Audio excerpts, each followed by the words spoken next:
So if you guys have questions, just try super hard to remember them, and then after the talk, we'll answer whatever you guys want to know. So this is Blanca. This is Gizmo. He is one of our 26 African penguins.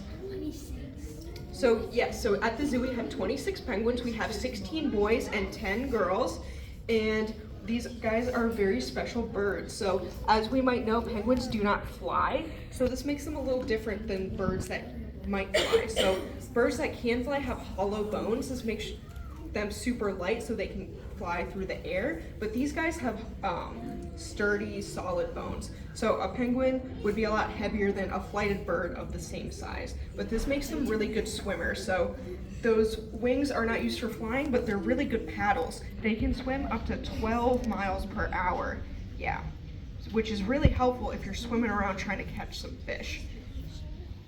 So you might think these guys get too hot here in Rochester, but these are African penguins. So out of the 18 species of penguin, only 5 of them will live in Antarctica, and these guys are warmer weather birds. So they can be comfortable in temperatures up to 100 degrees because they're from South Africa. But even with that, they can swim in oceans that are up to 40 degrees. Feathers. So in a square inch of skin, they can have 70 feathers. So it's a super dense coat of feathers, and their skin stays completely dry while they're swimming, which helps keep them nice and warm. You guys know how cold it gets here in the winter. Comfortable swimming in that weather too.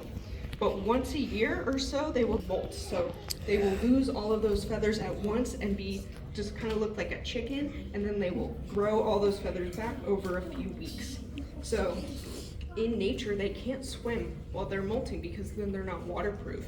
So before they molt, they'll eat a bunch of fish and get a little bit chubby, so then they don't have to eat while they're molting, which is a really good strategy. Really steady supply of fish. For fishing can make it so there's not a lot of fish. So one thing we can all do to help penguins is be mindful of what kind of fish that we're buying. And if you look up the kind of fish that you're buying, you can see where those fish are caught, and we can see which ones will help protect penguins. You guys can also make sure you throw away any plastic that you might have, because if a fish eats some plastic and then a penguin eats that fish, now that penguin has eaten some plastic. So that's a little thing that we can all do that will help penguins. So Gizmo is a very special penguin. You might see he is a lot more social than some of our other penguins, and he doesn't have a bracelet on, but our other penguins have a color-coded bracelet that tells us who they are. So if they have a bracelet on their left wing, that means they're a boy. If they have a bracelet on their right wing, that means they are a girl, so it can help tell them apart. But you also might see he's got some spots on his tummy. So every pattern of spots is unique. It's kind of like our fingerprints, and it can also help tell us who is who.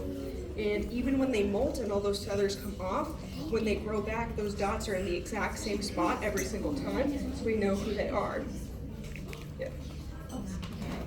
See, Gizmo is having some social behaviors.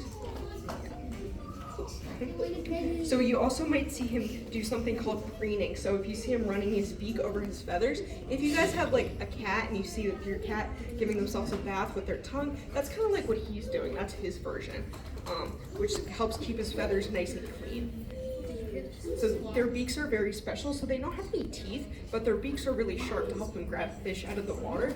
And if they grab a fish, they just gulp and they digest the whole fish